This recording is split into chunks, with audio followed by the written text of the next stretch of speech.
Итак, друзья, здравствуйте! Рад приветствовать на своем канале.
Сейчас, как бывает ли сложности с поиском темы для следующих видео?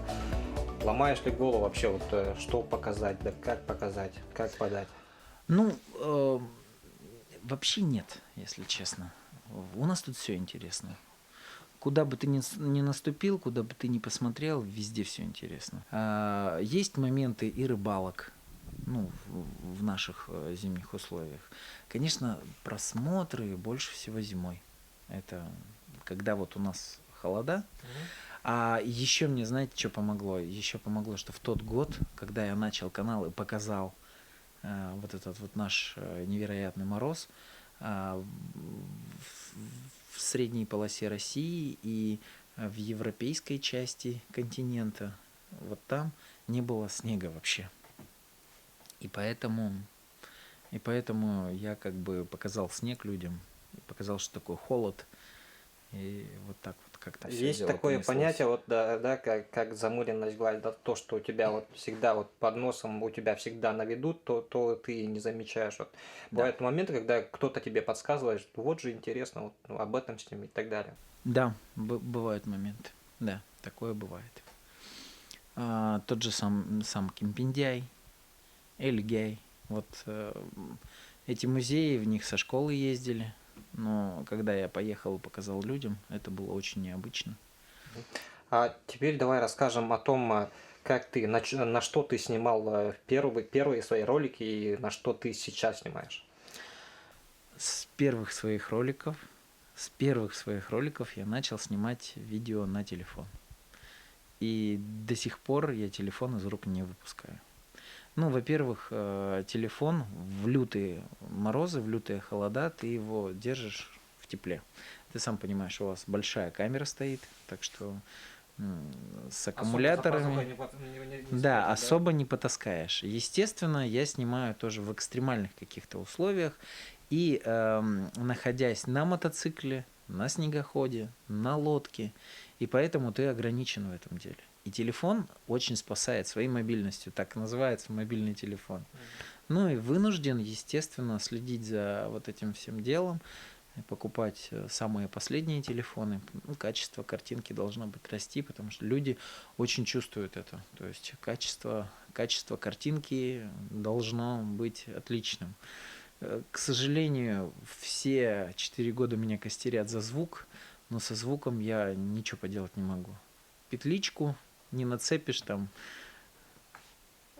туртасу, которым там на льдине спасаешь, да, косулю или еще кому-то, ну не нацепишь ты типа эту петличку. Дополнительные, опять же, аккумуляторы, или я пытался направленный микрофон цеплять, он у меня отломался сразу же. Потому что все происходит в экстремальных условиях, и вот все чисто только мобильное. Вот сейчас в данный момент вот это вот моя основная камера.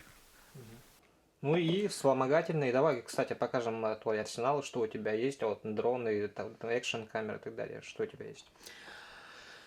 У меня есть дрон Mavic. Да, Mavic 2 Zoom. Сейчас был в Москве, зашел в магазин Restore. Там лежит уже Mavic 3. Стоит невероятных 300 тысяч. Да, 300 там еще с копеечками. Ну, как бы посмотрел, увидел, облизался. Естественно, сейчас пока купить не могу. Монтирую все на Apple-овском оборудовании.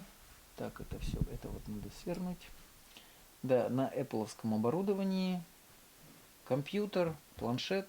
Вот в данный момент у меня сейчас идет монтаж про Тимофея, да. Вот мы сейчас побывали у Тимофея с супругой, отвезли ему там подарки. Съездить? Ну, все надо успевать. Вот недавно только приехал, да, из Москвы? Да, вчера в 5 утра. Да. Да, так что вот. Монтирую на планшете, где-то что-то беру. Все программы пытаюсь официальные, чтобы не было никаких нарушений, ни авторских прав, ничего такого подобного. Музыку вставляю только свою. У меня есть очень хороший знакомый Барт, песенник, гитарист Леонид Анатольевич Бутырин. Он мне присылает песни. Вот музыка оттуда. Монтаж. Кстати, я заметил, что у тебя микрофона нету, да? Как закадровый ты зачитываешь? Это все тоже тут. Да, здесь внутри встроенный микрофон. Ничем больше как бы не грешу. Да. Процесс монтажа как у тебя идет? Говоришь там жене, детям, тихо, я сейчас вот закадровый читаю. Ну, пытаюсь, чтобы в школе, у меня жена посменно работает, она уходит, то ее ночью нету, то ее утром нету, с утра на день.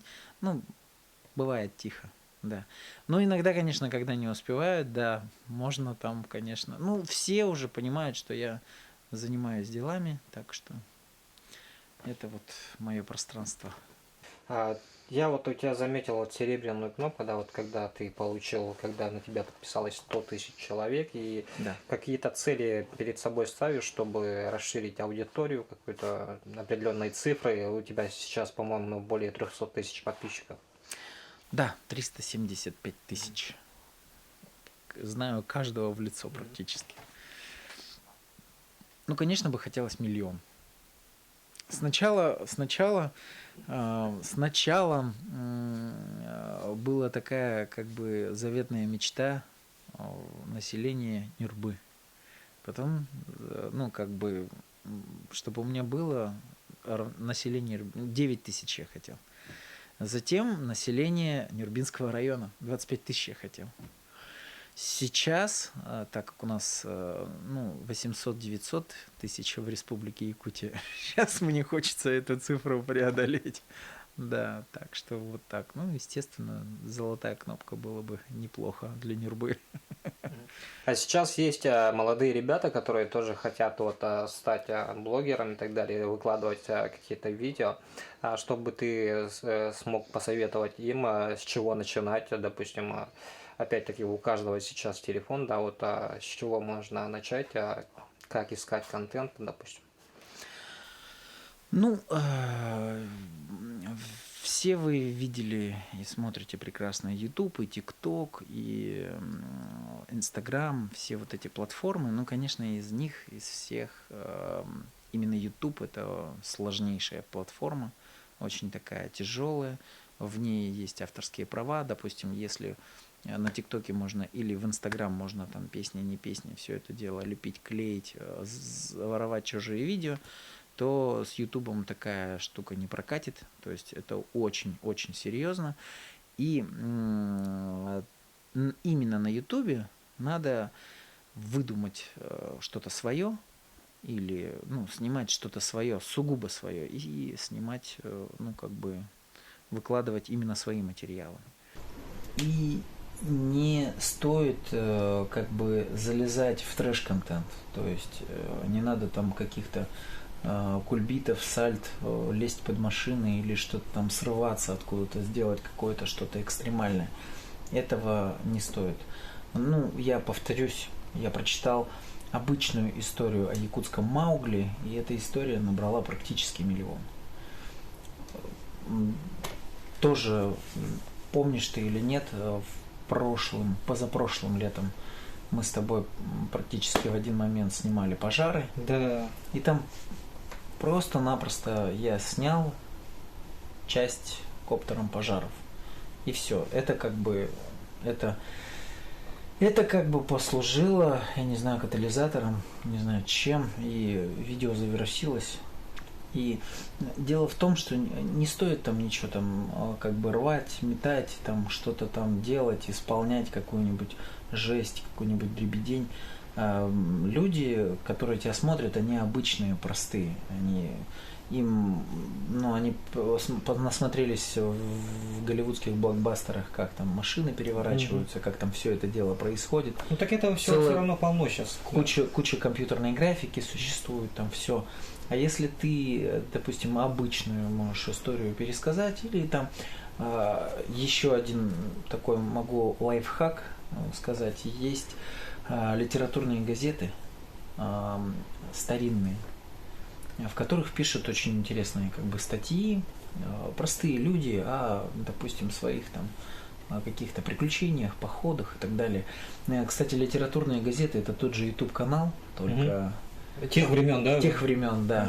Можно просто оттуда выдирать статьи, озвучивать, создавать видеоряд какой-то своими фотографиями, своими съемками, и все получится.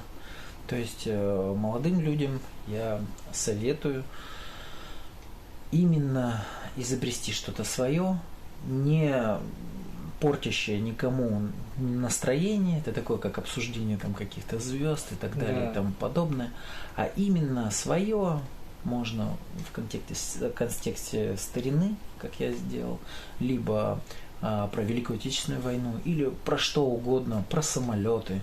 И если доклад или видео будет как бы пылким и с сознанием темы, даже пусть будут ошибки, оно зайдет обязательно. Народ это оценит. Платформа держится именно на народной любви. Так что все будет хорошо. Вот мой такой совет.